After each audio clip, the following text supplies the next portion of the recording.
หนึ่งในวันนะครับบูชานะครับเราก็จะได้มีการสวดมนต์สรพันยา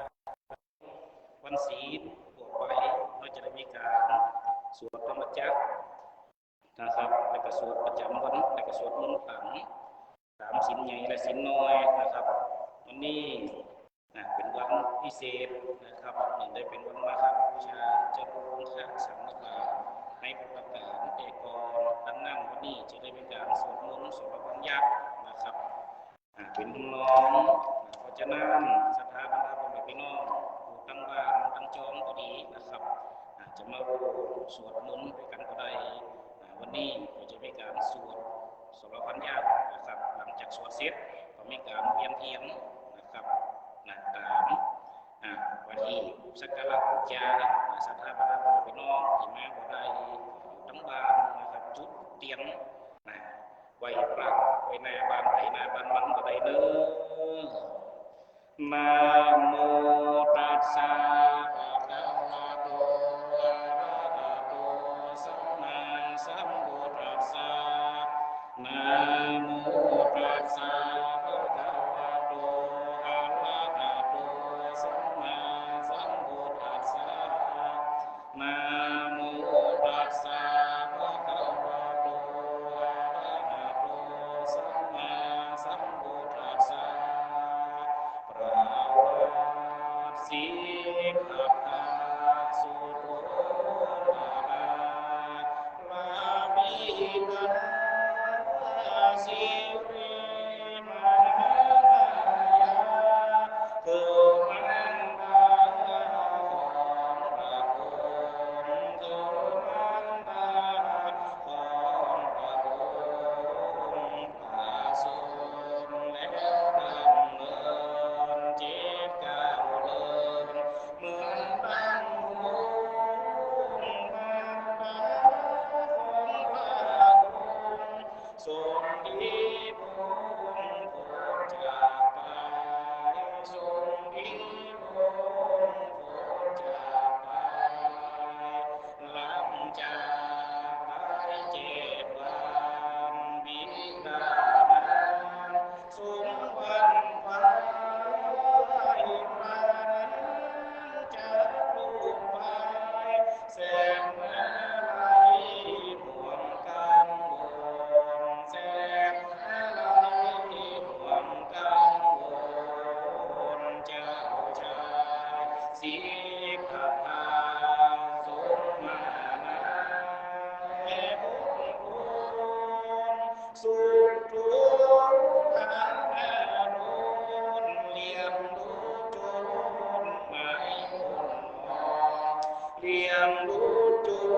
นไม่มุนมองนางฟ้าชาบดีมาเห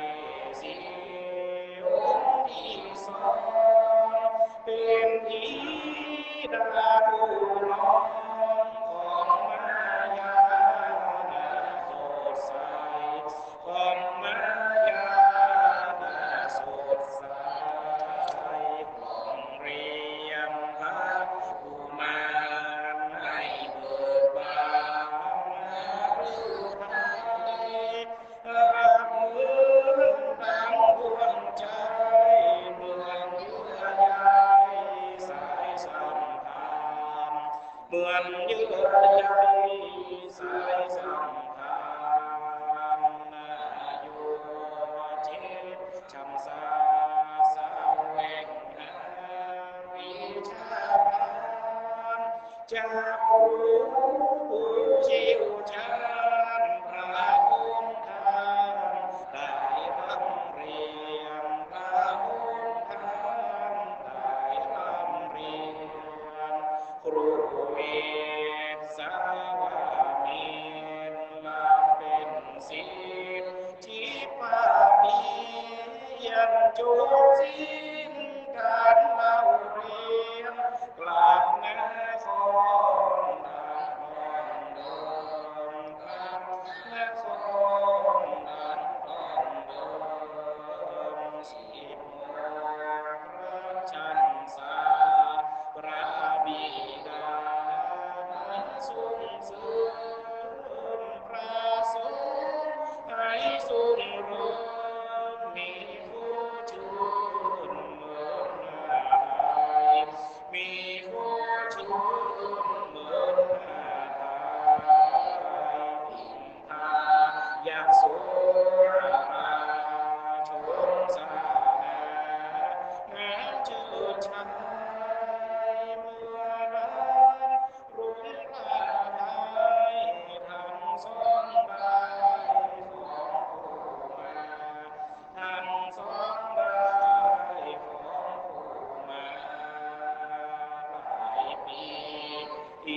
ยืนยา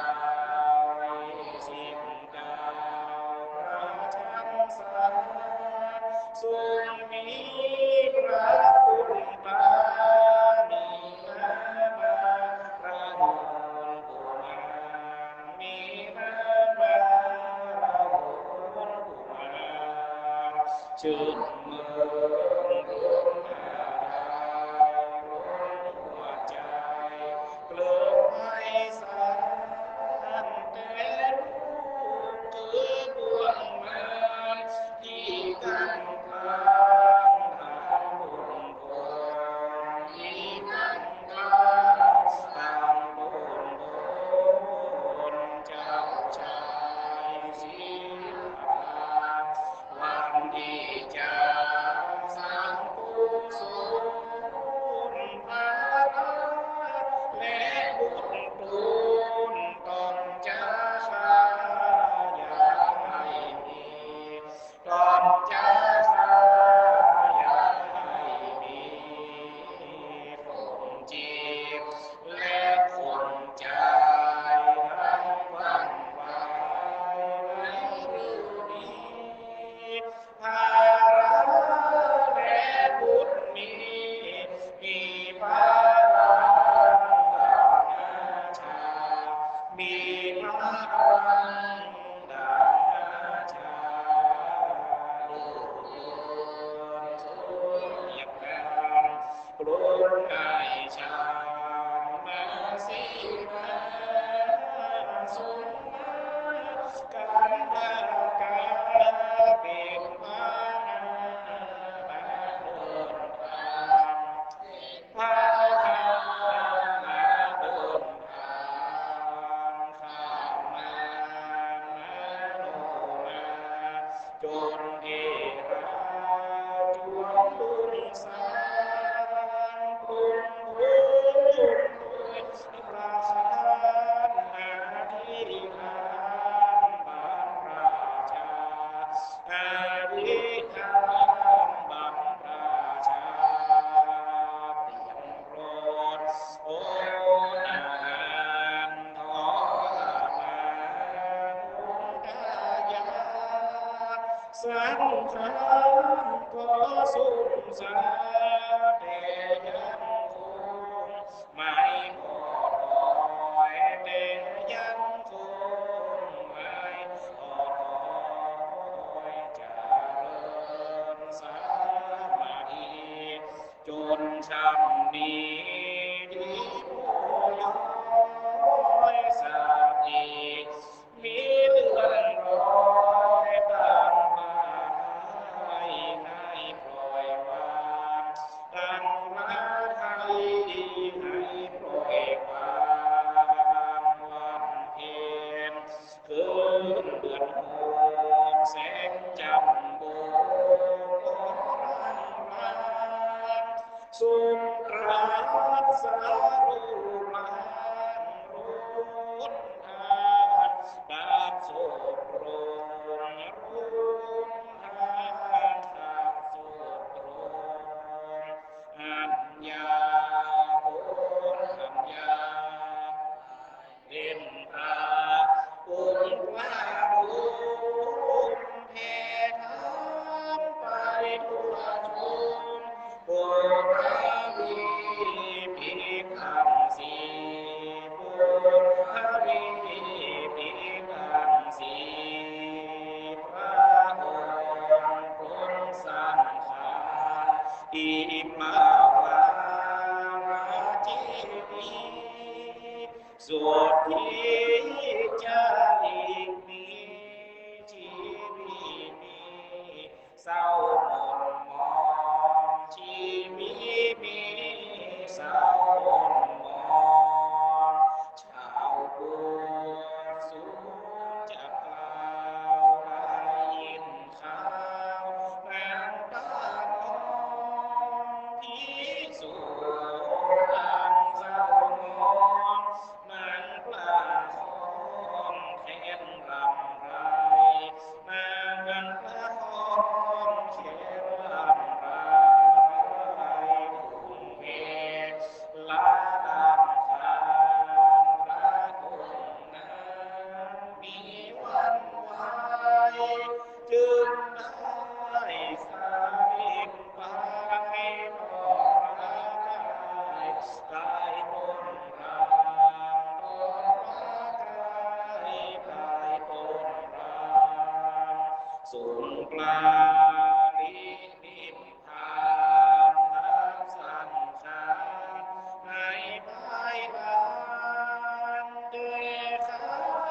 สอนนันยานสาธิตดูไทยสาธิตดูไทยไปนาทักมานะครับไปคุ้มหลวงนะครับบทหลวงคุณ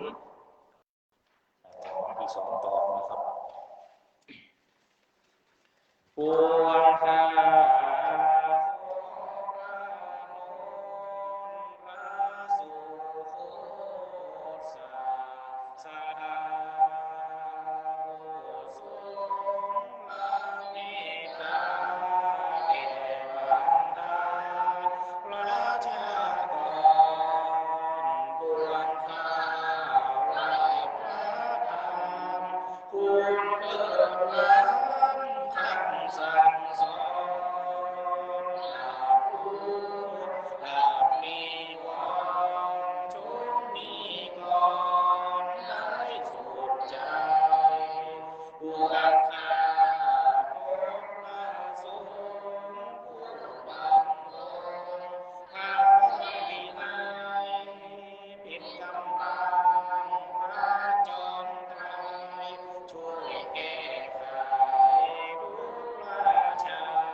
หน้าสุภาพนะครับ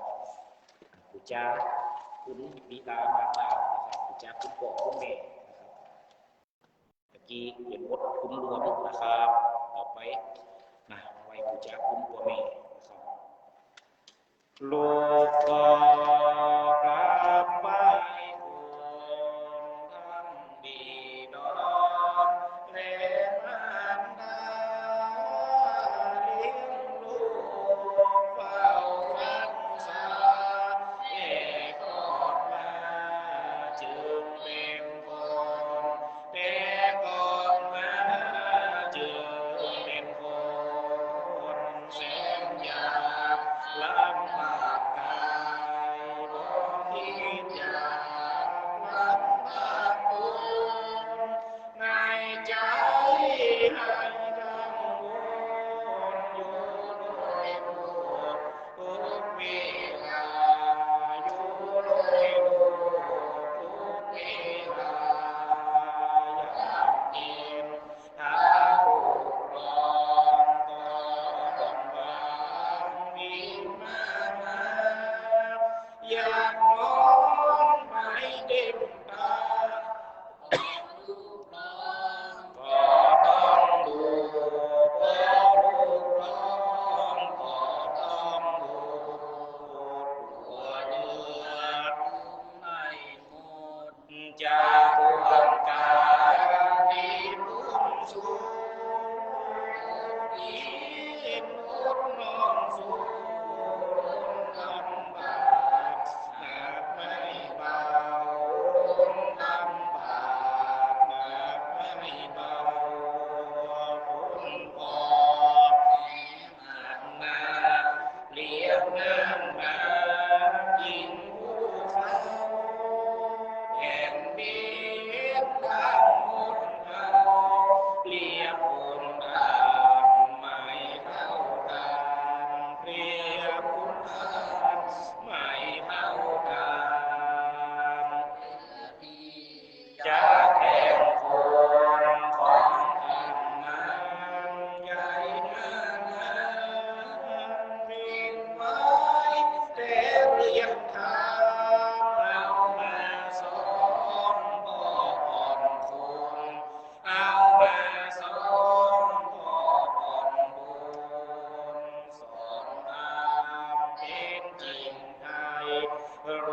ปีกองมา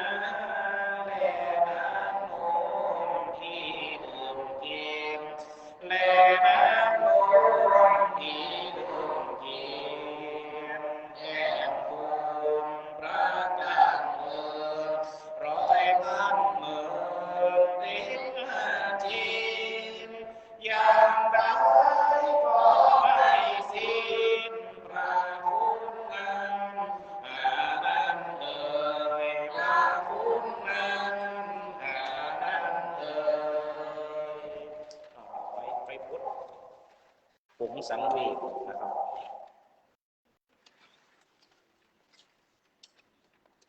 เดี๋ยวเตรียมหนังยางไปด้วยนะ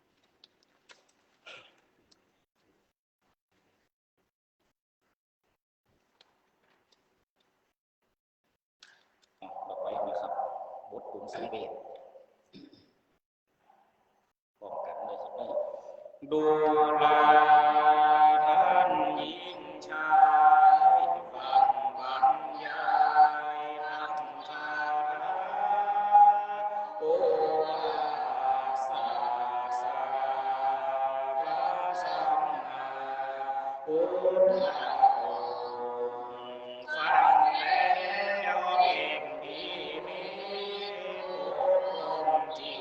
ตให้มั่นคงตั้งสติดำริตนจิตดำรงปัญญาญาณชีวิตให้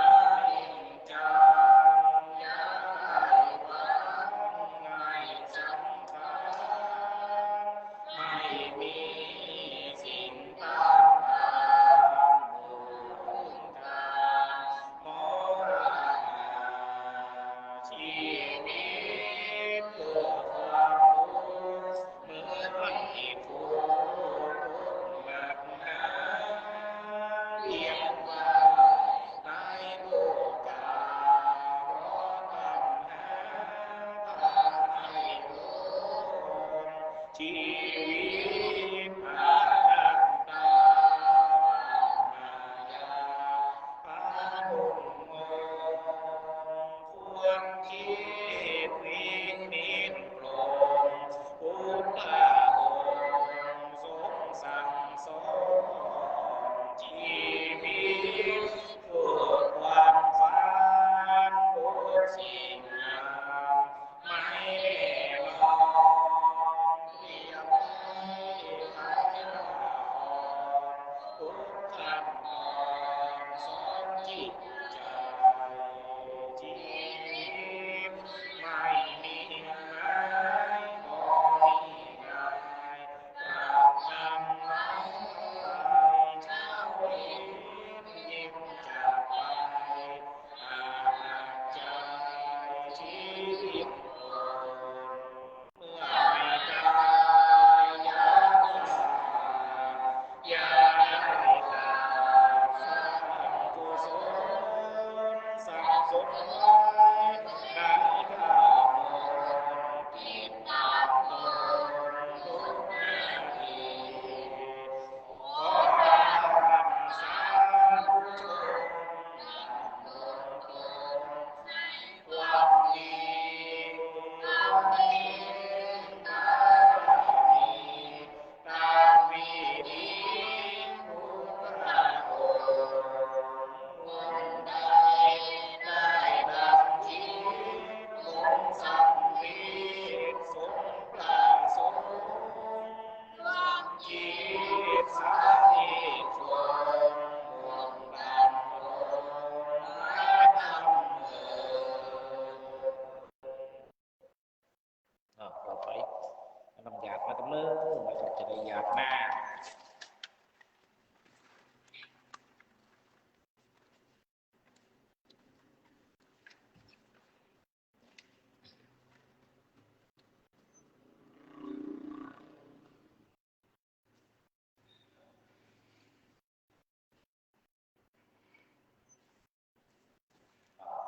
หยาดหน้านะครับทุกสาธุสาธุน้ำตุนน้อยข้าตนนี้ขอเป็นนัก